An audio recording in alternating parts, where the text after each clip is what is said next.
You know that deeply specific feeling when it hits 5 o'clock in the evening and you are just Utterly exhausted. utterly systemically exhausted. I mean, I'm talking about the kind of bone deep fatigue where, even deciding what to have for dinner feels like this monumental cognitive hurdle. Like it requires a spreadsheet to figure out takeout. Exactly. And you look back at the timeline of your day and logically, it just doesn't add up. All you did was sit in a climate-controlled office, stare at a monitor, maybe attend a few meetings. Right. You didn't run a half marathon? No, you didn't haul bricks. You remained mostly stationary for 8 hours, yet your biological tank is completely undeniably empty. It's totally drained. And Oh. we usually brush this off, right? We say, oh, I need more sleep, or I just need better coffee, But what if the problem is in a lack of input? What if the problem is a massive invisible leak? which is honestly a profound diagnostic failure on our part. I mean, Mhm. we have this intuitive evolutionary understanding of physical exhaustion. Sure, like if you're doing manual labor. Right.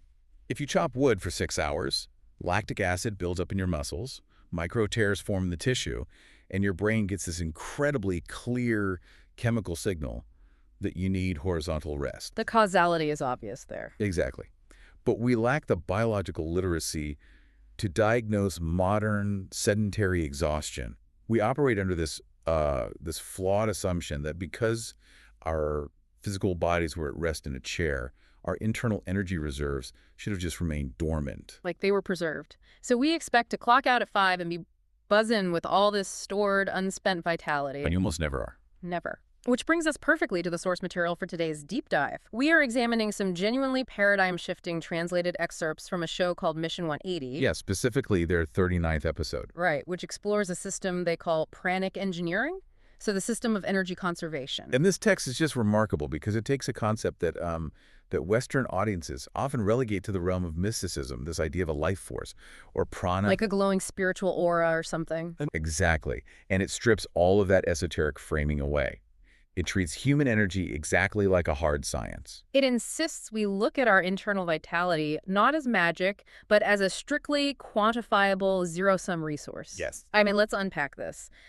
The core premise the text presents is that this life energy, this prana, is subject to the exact same laws as mechanical engineering. It's mechanical, Yeah. it can be measured, it can be mismanaged, and crucially, it can be engineered. Right. The text asks you to look at your mind and body as a closed-loop electrical circuit. And implementing that framework is critically urgent for the listener today. Mm-hmm. I mean, we are navigating an era of unrelenting, weaponized information overload. Oh, absolutely. The most dangerous illusion we harbor is that our personal energy, like our attention, our emotional regulation, our cognitive empathy, is an infinite resource. We really do. We treat our internal bandwidth like an unlimited 5G data plan. That's a great way to put it. We think we can doom scroll, argue online, and just stress endlessly without hitting a hard cap. But the text shatters that illusion. Our pranic energy is intensely finite. Treating it as infinite is the exact mechanical reason we end up hollowed out by sundown. Precisely. And to understand how to build a resilient closed-loop system, the text argues we first have to, diagnose the failure points in our current wiring. Before we can talk about building an energy reservoir, we have to map out the anatomy of an energy leak.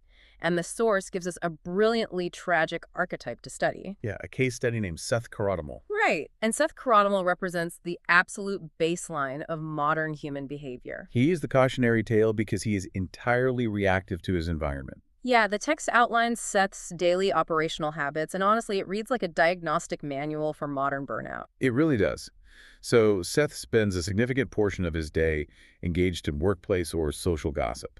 Just constant chatter. Right. He gets drawn into petty, unnecessary arguments over things he absolutely cannot control. And he exhausts a massive amount of time on what the text calls vain displays. Which is essentially curating a persona, right? Showing off, desperately trying to manage how other people perceive him. Yeah, and to illustrate his internal state, the source uses this highly specific metaphor.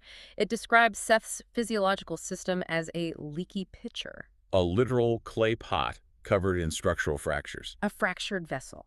Because of these behavioral leaks, so the gossip, the posturing, the endless friction of arguments, his pranic energy simply cannot be contained. It doesn't matter if Seth sleeps for 9 hours or drinks, like 3 green smoothies. Right, the water is constantly seeping out of the base of the pitcher anyway. And the text states that the mathematical result of this lifestyle is that, by the evening, Seth is left at absolute zero. Okay, so I want to ask you, what does this all mean for the listener? I mean, how often are we playing the role of Seth without even realizing it? Well, what's fascinating here is the specific anatomy of the leaks the text chooses to highlight. Notice the categorization. Gossip, unnecessary arguments, vanity. Exactly. None of these involve lifting a physical finger. They are entirely emotional, social, and psychological performances. Wow. The text is making a rigorous argument that mental friction is metabolically indistinguishable from manual labor. That is so wild. It reminds me of the architecture of a smartphone. Oh, how so? Think about when your phone battery plummets from 80% to 10% in 2 hours, right? Even though the screen is off and it's just sitting in your pocket. Right, right. You check the battery health settings and you realize you have 50 background apps running simultaneously. Oh, yeah. There's silently pinging GPS satellites, downloading firmware updates, refreshing algorithms. Exactly. You aren't actively interfacing with them, but they are relentlessly taxing the processor.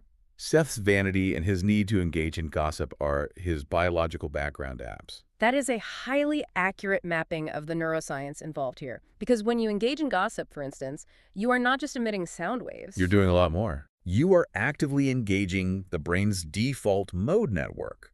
You're modeling complex social hierarchies, calculating the motives of third parties. Anticipating blowback. Exactly, and managing shifting alliances. That requires massive neurological overhead. I mean, your brain consumes roughly 20% of your body's total caloric energy just at baseline. 20%, just sitting there. Just sitting there. Yeah. When you force it to run these complex social algorithms, you are spiking the processor's temperature. Okay, I get that social calculation requires cognitive load, but let's push on the vain displays aspect. The text places a huge emphasis on vanity as a primary leak. It does. Why is simply trying to look good or seem smart such a catastrophic drain on the system? Because maintaining an artificial persona requires you to constantly run threat detection software in the background. Ah, I see. If you are projecting a vain display, you have to continuously monitor your environment to verify that people are actually buying the act. So if a colleague looks at you with like a slight frown, Your brain registers it as a threat to the persona. Your amygdala fires, your heart rate variability changes, and you have to rapidly adjust your behavior to repair the image. you are forcing your nervous system into a state of chronic, low-grade hypervigilance. Exactly. It's an incredibly expensive way to navigate a Tuesday. You are voluntarily punching holes in your own pitcher just to subsidize your ego. Okay, so the exhaustion isn't metaphorical. Seth is literally draining his biological battery to fund his social anxiety. Yes. If that's the baseline pathology, how do we seal the fractures in the pitcher? This is where the source pivots from the cautionary tale to the architectural blueprint for a solution. Right. It introduces the antithesis of Seth. A figure named Master Dinanath. And Master Dinanath is the practitioner of what the text explicitly labels energy conservation. He operates under a radically different paradigm of human interaction.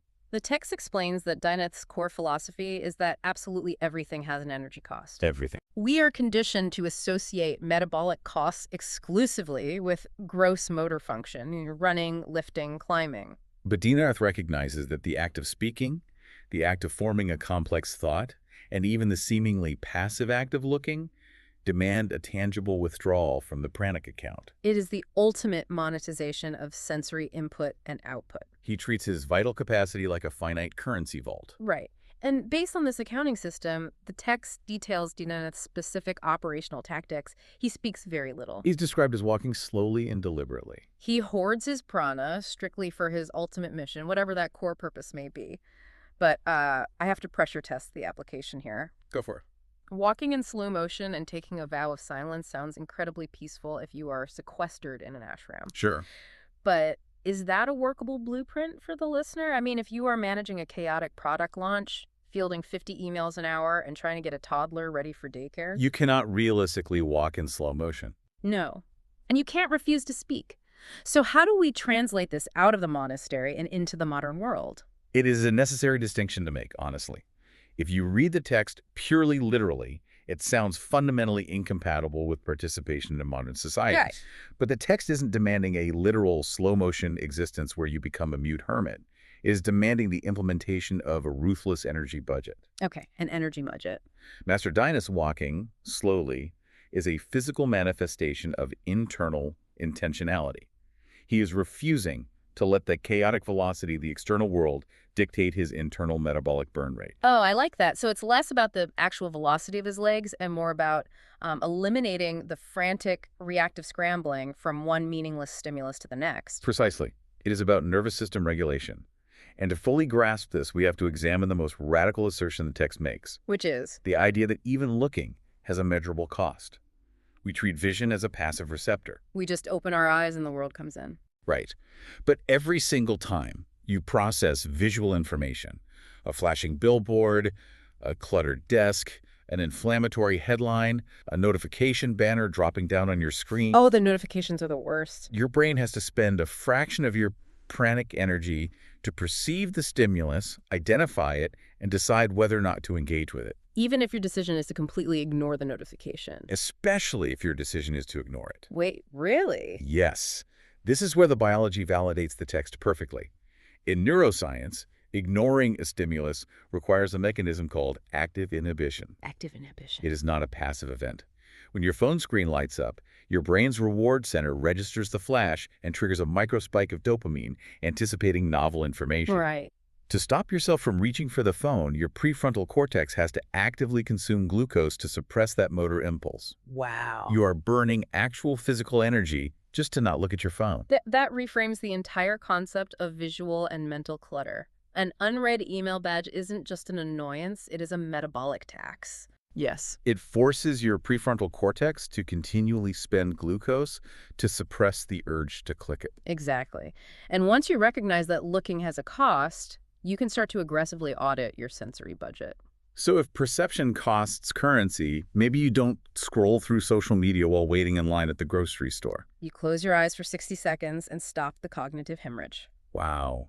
And if speaking as a cost, you stop chiming in with unsolicited opinions on internet forums that do not materially impact your life. You stop spending $100 bills of pranic energy on 5-cent interactions. That is so good. You hoard that life force for the missions that actually require your brilliance, your deep work, your family, your physical health. Yes, your physical health. And that transition to physical health brings us to the ultimate underlying why of this entire system. Why we have to do this at all. Exactly. Why is this strict thermodynamic budgeting so biologically critical? The source material doesn't present pranic engineering merely as, like, a calming lifestyle aesthetic. No, it roots the necessity of conservation in hard physical law.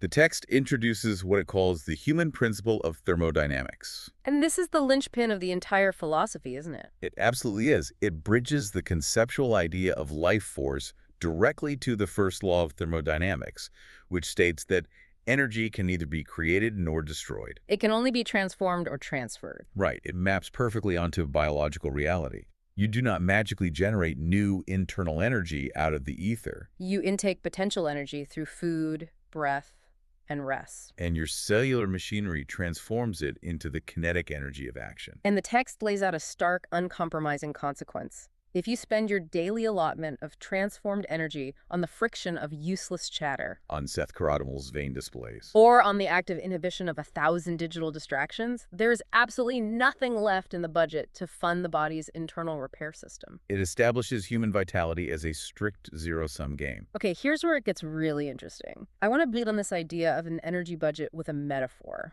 Let's hear it. Think of your body as a massive corporation. Your immune system, your tissue repair, and your memory consolidation. That is the essential company payroll that keeps the lights on. Right. Seth Karodimal's ego, however, is a rogue CEO who is actively embezzling funds from the payroll account to pay for a flashy, unnecessary PR campaign. Oh, it is physiological embezzlement. That is structurally exactly what is happening. Right. Let's look at the mechanics of that embezzlement. When you get into a petty, ego-driven argument in a comment section, your body does not know the threat is digital. It just feels threatened. Your sympathetic nervous system activates. Your endocrine system pumps out cortisol and adrenaline.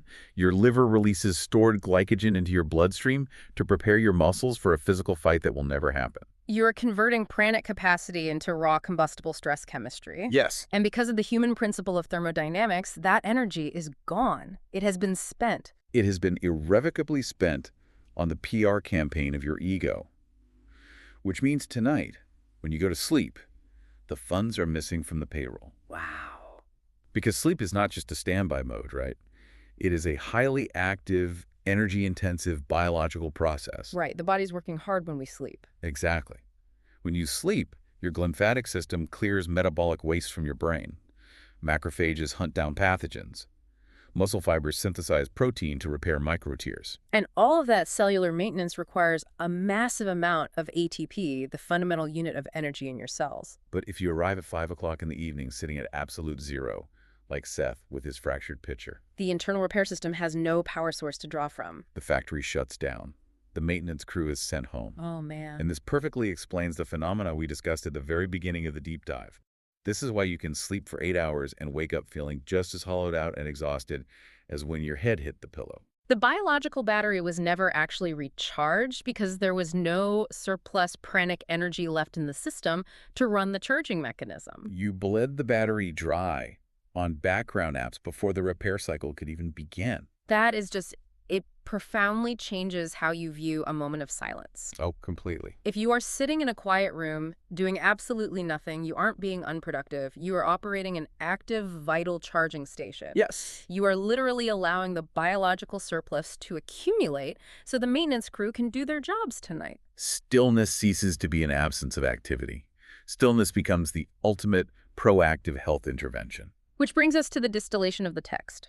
The source provides a remarkably concise, actionable directive based on all this thermodynamic data. It does. It says simply, speak less, think deep, and save energy. It is a blueprint for sealing the fractures in the pitcher. And the episode concludes with an incredibly potent mantra. Your energy is your life. Don't make it cheap. Don't make it cheap. It forces a radical audit of your daily interactions, doesn't it? It demands that you evaluate the actual metabolic price tag of every stimulus you allow into your system. It genuinely does, and the text notes that in their subsequent episode, they explore the concept of the restraint of speech and its compounding psychological effects. Which indicates just how vast this framework really is. Exactly. But based on the mechanics we've unpacked today, the zero-sum biological battery, the leaky pitcher, the cost of active inhibition, if we connect this to the bigger picture, what is a final provocative thought the listener can take into their reality? I want to leave you with a specific mental framework to test in your own life tomorrow, building on this thermodynamic reality. Okay. When you wake up, I want you to imagine that your words and your attention are a physical, finite currency. Imagine that every single word you speak, every text message you send, every digital argument you engage in, and every notification you allow to interrupt you costs exactly $1 straight out of your body's repair budget. $1 per interaction. Yes. You only have a set amount of dollars for the day. If you operated strictly under that thermodynamic rule, how drastically would the architecture of your day change? That is a fascinating question. What pointless conversations would you simply smile at and walk away from? Which background apps would you finally force quit? And if you successfully plugged those leaks, just imagine how much richer, how much more intellectually and physically alive you would feel when 5 o'clock finally rolls around. You certainly wouldn't be sitting at your desk feeling like a leaky pitcher. You would actually have the biological capital to live your life.